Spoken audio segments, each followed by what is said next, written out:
Sekarang gue mau bahas tentang Sintayong, timnas yang baru 1-2 hari ini beredar kabar bahwa dia melakukan kritik di media di Korea. Oke, gue sempat baca di Twitter, di media apa yang dia katakan. Ini coba kita berusaha untuk netral, kalian juga ya netral, berpikir dari sudut pandangnya PSSI, berpikir dari sudut pandangnya Sintayong. Oke. Salah satu alasan kenapa Sintayong diminta adalah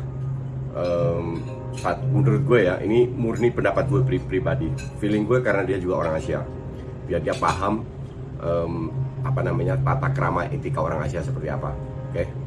Yang kedua, dia bisa memenuhi target, salah satu target yaitu menjadi juara di Piala AFF. Ini yang gue tangkep. Itulah kenapa Luis Milla tidak berani menjanjikan juara di AFF, karena dia tahu bukannya kita nggak punya, tapi untuk menjadi juara itu butuh proses, dan sistem yang diterapkan Luis Milla itu kan hanya di timnas, di klub beda. Maka dari itu dia nggak berani janji, karena dia nggak tahu seberapa pemain bisa beradaptasi. Artinya butuh waktu. Kedepannya iya jelas, orang main di sebuah permainan, entah itu main layangan, entah itu main PS, tujuannya adalah menang, oke? Apalagi timnas. Tapi gue rasa fair juga. Kalau gue ditanya, nggak pernah janjikan waktu gue jadi pelatih timnas, gue nggak pernah janji, oh ini harus juara, enggak. Mereka nggak kasih target pun, kita semua mau jadi juara, oke? Jadi untuk gue nggak begitu nggak fair, nggak masuk akal. Apalagi dulu zaman gue nggak pernah dapat fasilitas friendly match ini itu dan lain-lain. Jadi bahkan untuk gue sih BFN nggak punya hak untuk meminta jadi juara, karena fasilitas kita sangat minim. Ya. Nah sekarang kita ke Sintayong. Pada saat Ratu Tisha digantikan, beliau mundur. Gue melihat ini mulai ngoceh-ngoceh. Sampai Fahri Husaini mengkritik juga lewat media. Pelatih luar kita sudah banyak yang melatih Indonesia, tapi nggak ada satu yang mengoceh seperti ini. Fahri benar dan gue setuju. Tapi di sisi lain kita berusaha melihat positifnya. Yang dilakukan Sintayong adalah mengungkapkan kekurangan timnas, dan itu nggak ada salahnya juga, oke? Hanya gue bilang jangan sampai kekurangan yang diungkapkan menjadi alasan pada saat dia tidak perform. Gue kasih contoh nih, dia bilang pemain timnas hanya bisa bermain maksimal selama 20 menit. Oke. Kalau gue jadi pelatih, dia benar, dia nggak salah. Asumsi dia benar.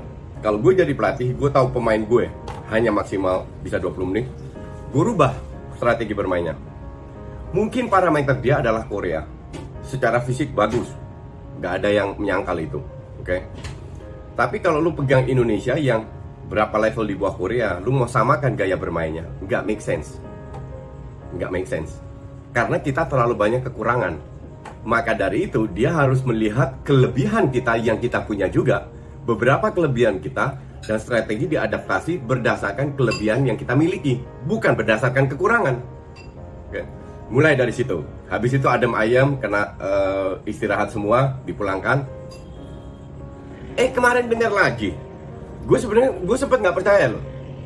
Gue sempat bicara dengan beberapa temen gue yang terlibat dalam sepak bola Indonesia. Gue bilang, lu udah baca artikel ini? Dia bilang, wah itu dipelintir kali ya. Nggak tahu, bisa juga. Terus tadi gue baca reaksi dari PSSI. PSSI mengatakan, dan ini sudah gue bilang, PSSI melakukan hal yang benar, yaitu tidak memberikan komentar sama sekali, menunggu reaksi dari Sintayong. Apakah benar dia mengatakan itu? Dan tujuannya apa? Maksudnya apa? Tidak selalu negatif. Kita coba berusaha optimis saja, melihat positifnya. Jika itu terjadi, mencari solusi bersama. Karena tuduhan yang dilontarkan itu cukup keras, yaitu PSSI tidak mendukung program-programnya Sintayong. PSSI sudah berubah. Contoh, Sintayong minta TC di Korea, PSSI bilang, enggak, kita TC di sini. Pada saat PSSI mengatakan itu, bukan berarti PSSI tidak mendukung dong. PSSI tidak mendukung kalau mereka mengatakan tidak ada TC. Kalau gue jadi pelatih, gue minta TC, dikatakan nggak ada TC, gue akan kesel juga. Baru gue merasa nggak didukung. Tapi yang PSSI katakan adalah, oke, kita bikin TC, tapi di Indonesia, nggak di Korea. Harusnya dia nggak ngoceh. Iya dong. Sekarang harusnya dia berpikir positif. Kenapa PSSI mengatakan itu? Mungkin dulu dia pernah dijanjikan, gue nggak tahu ya. Harusnya dia tahu dalam sikon seperti ini semua itu kesulitan, terutama dana. Gaji dia dipotong 50% dan dia kayaknya nggak masalah juga. Cuman harusnya dia tahu kenapa PSSI melakukan hal seperti itu. Emang ada bedanya kalau dia TC di Korea, dia bisa sparring lawan tim Korea lah, contoh. Itu plus point, tapi kan dananya besar sekali.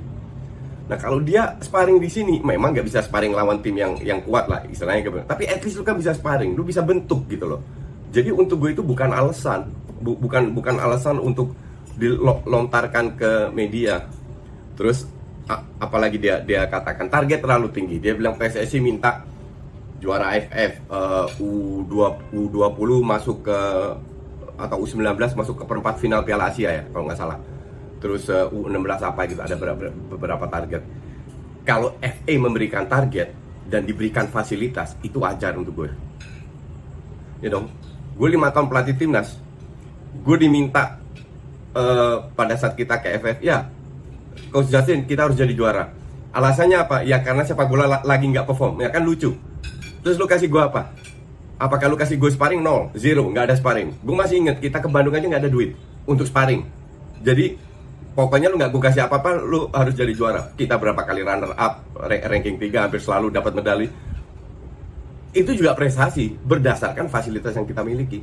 Kalau PSSI memberikan banyak fasilitas terhadap Sintayong untuk U19, untuk U16, untuk apa namanya, timnas senior, wajar kalau mereka, apalagi di ASEAN, come on, gue selalu berkali-kali bilang, level kita itu bukan ASEAN, Asia, bahwa kita tidak jadi juara nggak masalah, yang penting kita ke Asia, bisa bersaing di Asia.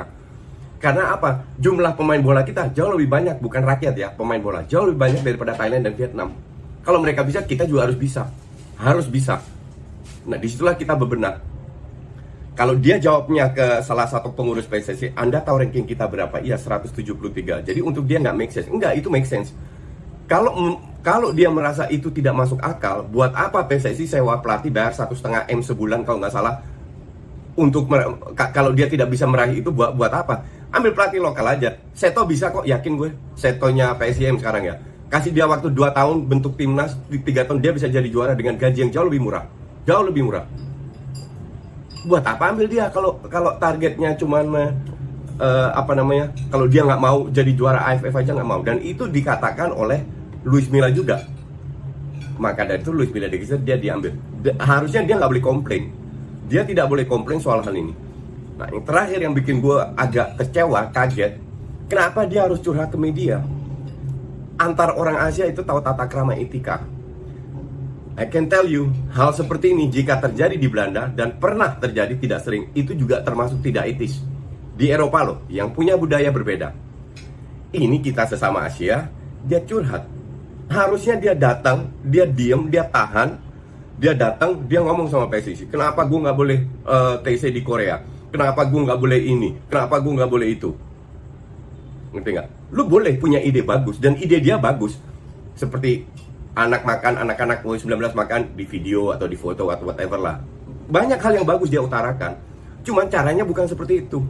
Gue pernah kritik PSSI terus gue digeser. Tapi jangan salah, gue tidak pernah dibayar PSSI, nggak pernah digaji. Sekarang dalam dunia bisnis pun, lu tidak gigit tangan yang kasih lu makan. Dalam bahasa Inggris pun pepatahnya seperti itu. Never bite the hand that feeds you.